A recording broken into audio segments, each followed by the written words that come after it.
there, my lovelies, and welcome to my BookTube channel, The Sassy Library Fox. My name is V, and today we're going for my April wrap-up video. And I only read 4 books in April because I kind of got in a reading slump. I don't know if it happens to you too, but I had to return so many books to the library and then decided I wanted to read them all before returning them. So when I was finished with the last book I needed to return, I got in a major reading slump because I just couldn't find it in myself to pick up a book for about 1 week or 1.5 weeks. It was really, I was drained. I couldn't read a book anymore. So I read 2 books at the beginning of the month, and then I read 2 books at the ending of the month, and one of them was a really short one. So yeah, I finally got back into the swing of reading at the ending of the month, but before that I just couldn't pick up a book. You might say I was overfed of books. I read too many in a too short time. So yeah. Anyway, regardless of that, I still managed to read 4 books, and I wrote them down here on my cheat sheets, and I got a coffee at the ready, so I guess we're going to do this.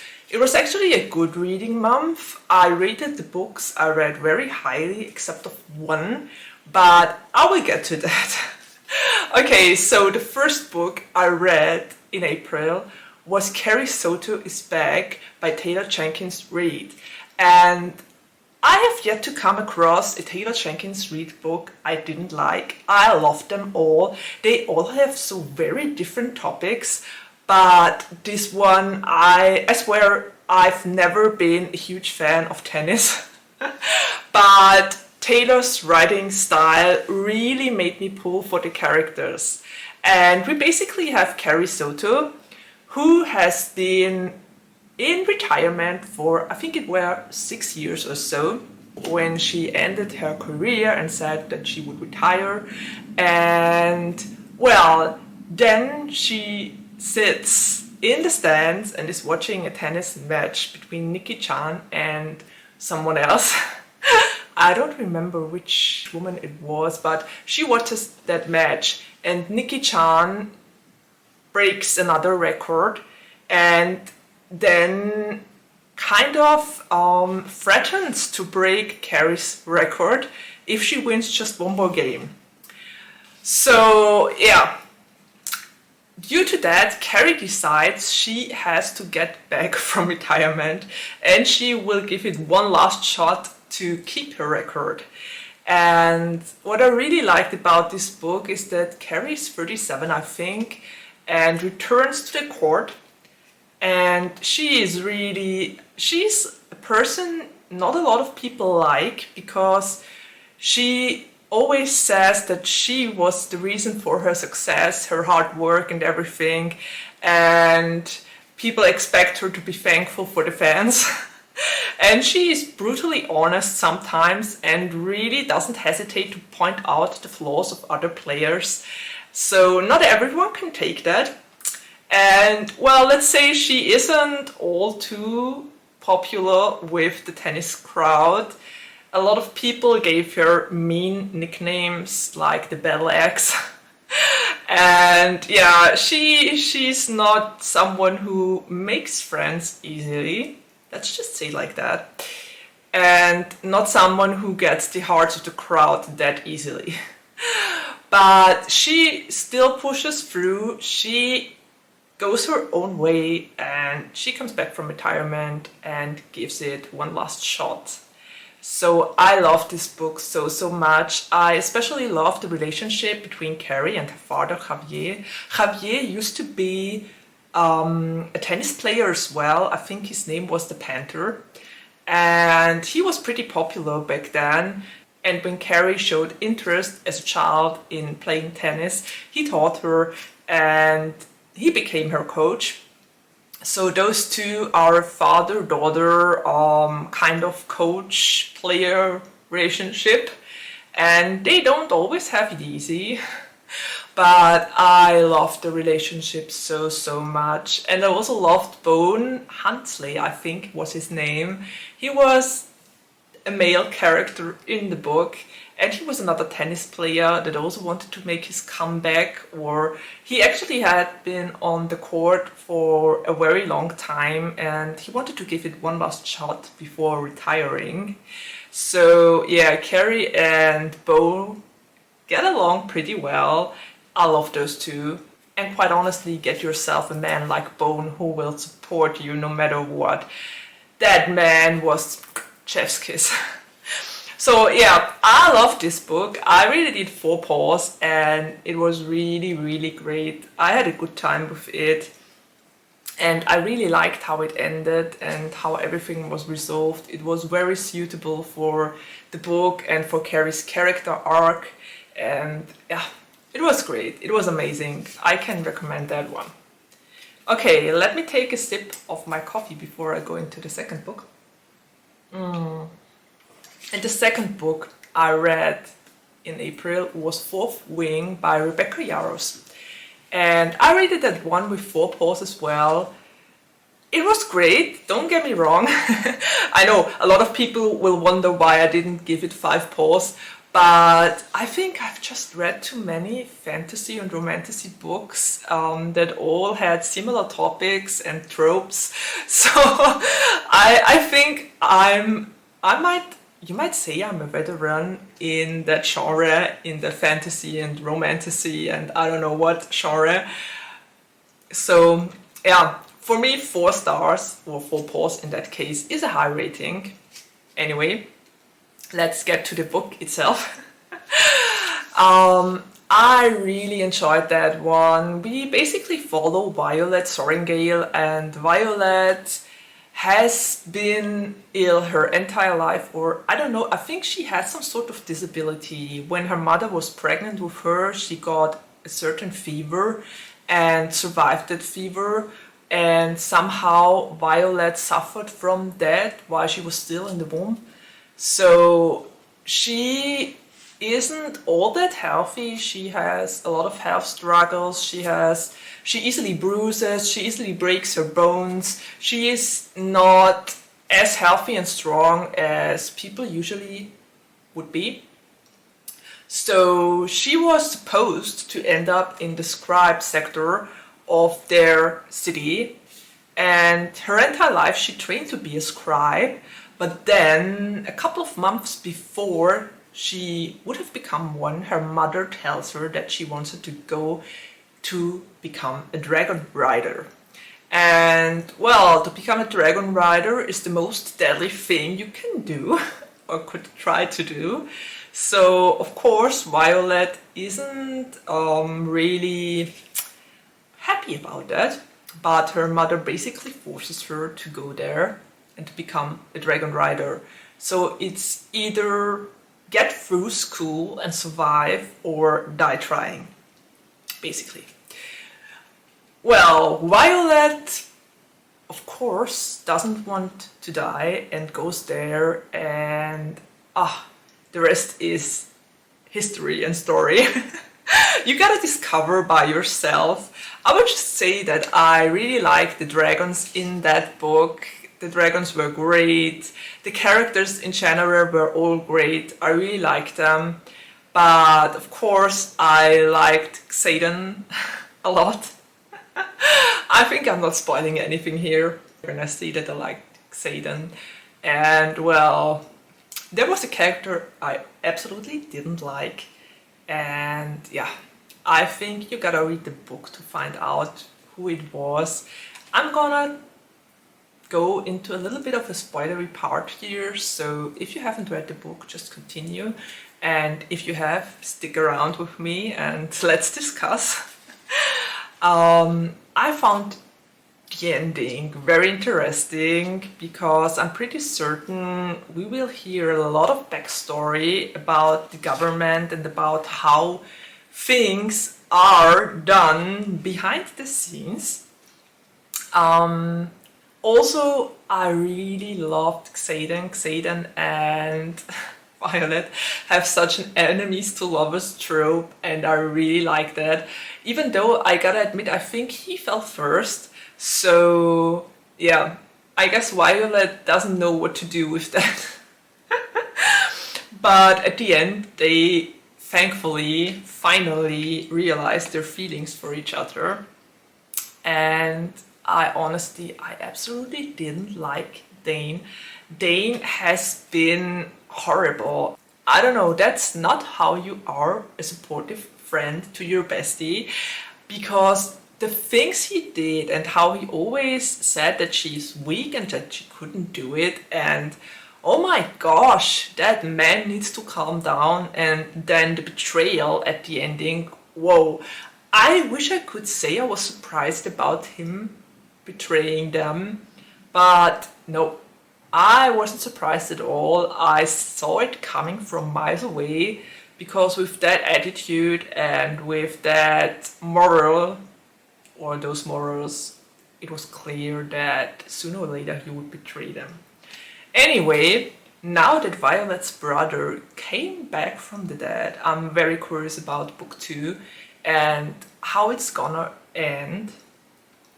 I might wait with that one because it probably might have another cliffhanger, and as far as I know, the third book isn't coming out anytime soon.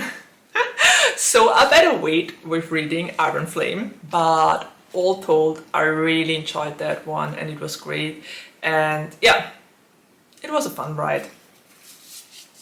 I want to see more of the dragons in the next book. They were really interesting and intriguing characters.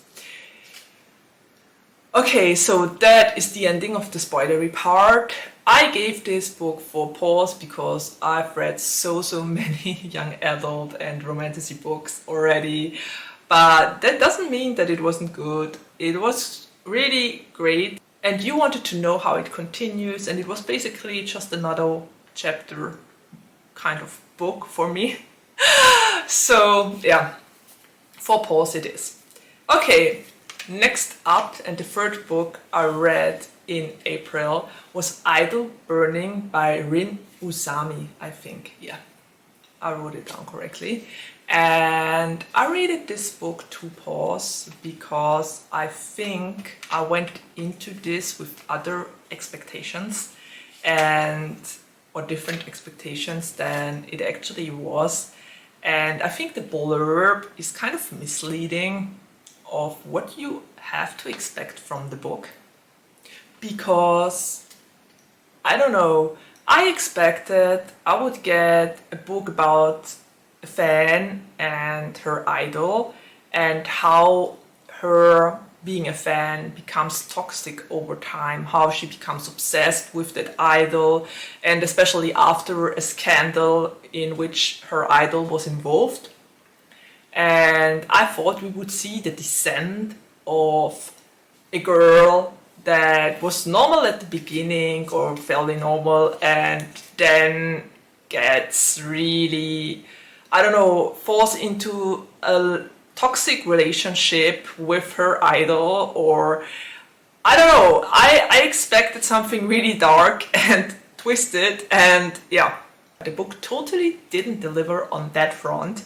What I got was more or less a girl that already had some sort of mental illness at the beginning of the book.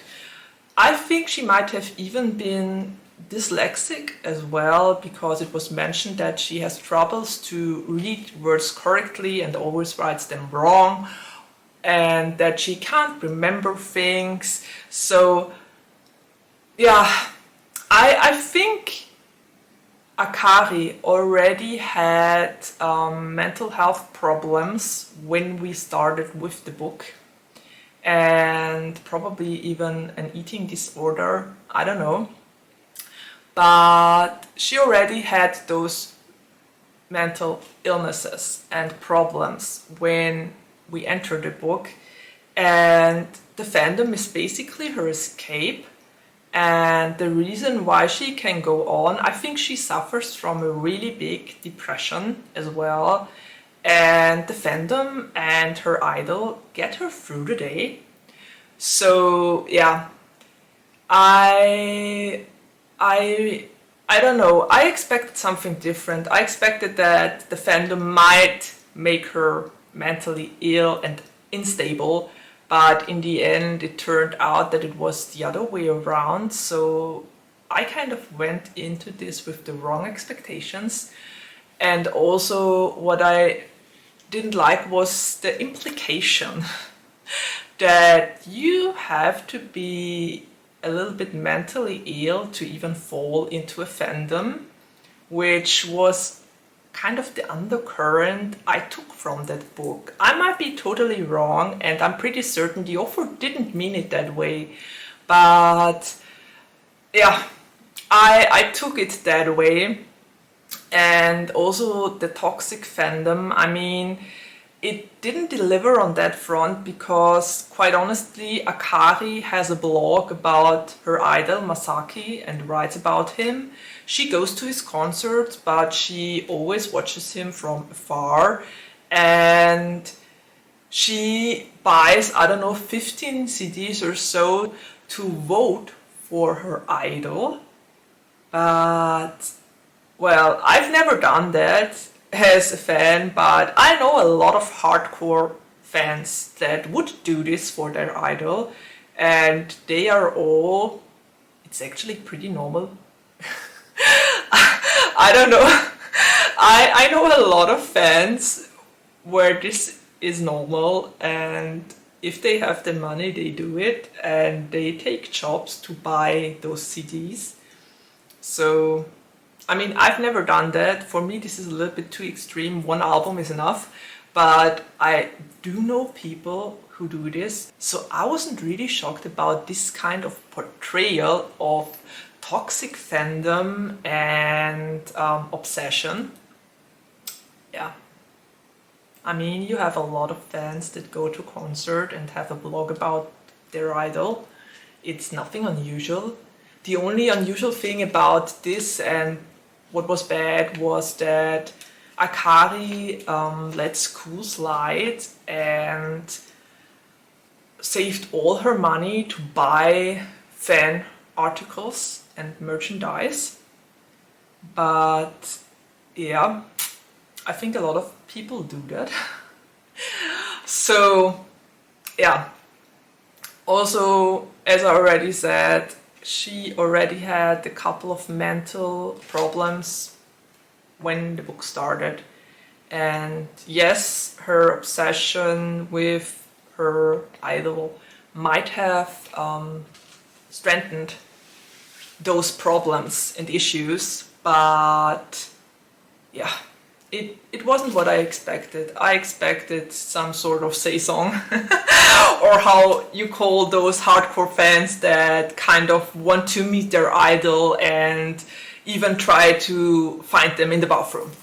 So yeah, I think I expected something very different and the book didn't deliver what I expected, so it wasn't really my cup of tea. The writing style is really slow, not a lot of things happen, and the scandal is never really explored. We know that apparently the idol assaulted a fan, but we never really get any background to that, and he doesn't even really apologize, which I found very unrealistic because no idol in this world would get away with such a half-assed apology as Masaki did or gave. So yeah, some parts were very realistic and other parts let me wonder and question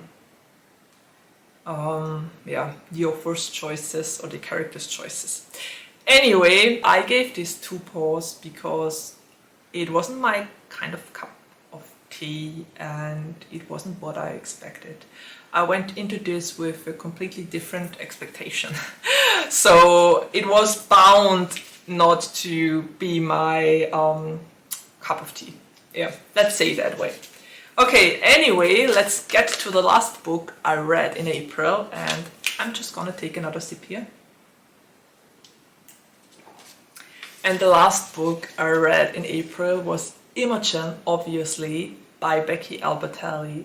And I gave this book 5 raging paws because this was great. This was everything I wanted Leah on the Offbeat to be. And unfortunately, Leah on the Offbeat didn't deliver, and the other Becky Albertalli books also weren't exactly what I wanted to read or didn't cater to my needs and expectations. Let's put it that way. So Becky Albertalli seems to be a hit and miss with me usually, but the interesting thing is I absolutely loved her first book, Simon versus the Homo sapiens agenda, and I also absolutely loved Imogen, obviously, because this book was so great. I mean, we basically have Imogen, and she is an ally to the LGBTQIA plus community, but she isn't queer. She's straight, totally straight. At least that's what she thinks, until one day she meets Tessa, one of her bestie's new friends, and develops a crush on her. Yeah, so that was really Tessa and Imogen were such a cute and adorable couple. I really loved their easy banter and how they fell in love with each other. But I also loved all the LGBTQIA plus representations. We got a lot of representation here. We got a non-binary character, we got a pan character, we got 2 bi characters, and I think 1 lesbian character as well. So I really like that. This was amazing. But also, not just the representation was amazing, but also the fact that Becky tackled a very important topic of the queer community, and I think it's a topic not a lot of people speak about that are part of the community, because I think it's some sort of taboo because you're already in a marginalized kind of group if you are a part of the LGBTQIA plus community. And then there are people in the LGBTQIA plus community that think you're not queer enough, or if you're aro or ace, you're not part of the community, and things like that. And Becky Albertalli used the character to show this, how sometimes even in the queer community there isn't a safe haven for everyone. And I really liked the way she tackled that topic and how she addressed it and how she called it out. And I can only speak from personal experience here, but I used to be friends with a lot of lesbians when I was at university. And I always had the feeling, or I knew for a fact that they were of the opinion that you're either straight or you're a lesbian and there couldn't be someone who is bi or pan. And that was pretty hurtful because they basically said, well, if you like a girl, you are a lesbian, you just don't want to admit it to yourself and things like that. So I made personal experience with how hurtful things like that can be. Or I think I love that Becky also addressed the fact that people in the queer community often don't want to acknowledge being bisexual or pansexual because they think if you are in a relationship, or if you are a girl and in a relationship with a boy, you're automatically straight and you're just posing or kind of claiming you're bi, but you're not because you're obviously in a straight relationship or in a straight passing relationship. And I really liked how Becky addressed this and put her focus on this, because it's so important to have that represented in a book and to hear that and to read about it and to see that everyone is valid and that no one is allowed to say or to label you, to give you a label or to say that you're not queer enough. And I loved Becky I love Becky so much for pointing that out and for making that a main topic of the book. And yeah, of course I didn't like the character in the book who said and did things like that, and quite honestly it made me so angry to read those comments. And like, that is a spoiler here, but I gotta talk about this a little bit more. So beware of it, and if you don't want to hear it, just continue. If you want, stick around. Well, the character I'm talking about is obviously Gretchen.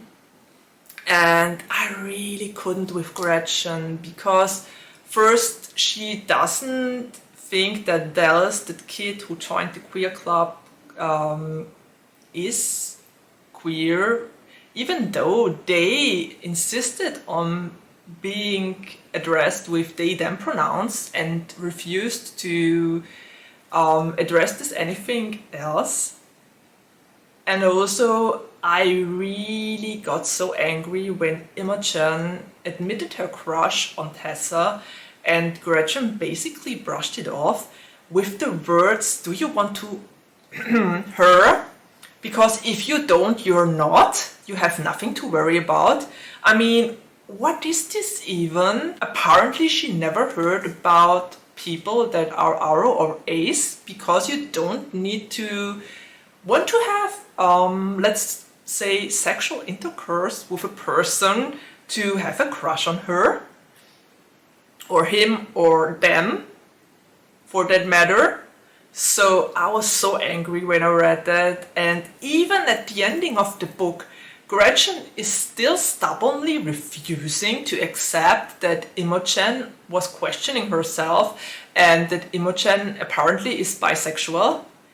Because even at the ending, she writes messages with Imogen, and when Imogen says, okay, call it questioning, Gretchen says, but were you? I mean, who gives her the right to question? If she was questioning herself, how would she even know? Was she in her head? Quite honestly, people like Gretchen, I can't with them. And Becky Albertalli did a really great job at portraying a queer person who only thinks her truth is the truth. And yeah, she did a really way too good job, because I hate Gretchen. Honestly, I hate her. So yeah, there's that. Okay, and that is the ending of the spoilery part. I just had to word vomit that out into the world. But let's head back to the actual book review. I gave this book 5 raging paws because it was amazing. The topics were handled so well. It was such a cute romance, and Tessa and Imogen are so adorable. And I really liked all the questioning Imogen went through, all the questions that are suddenly raised by her developing a crush on Tessa. And quite honestly, Tessa is girlfriend material. I love that girl so much. How could Imogen not fall for her? That woman is amazing. I loved her. She was great. Honestly, new book crush.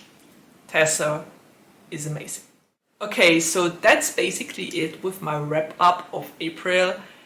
I really liked most of those books. I was a little bit disappointed with Idle Burning, but yeah, sometimes some books aren't just for you, and since I went into it with totally different expectations, yeah, it was bound to happen. Let's say it that way. And well, I would love to hear what you read in April, if you've read a lot of books, if you've ever had a book hangover like I did after reading so many books and finishing so many books for the library. I would really love to hear if other people suffer from that as well, or if I'm just the only one. I can't be. Yeah.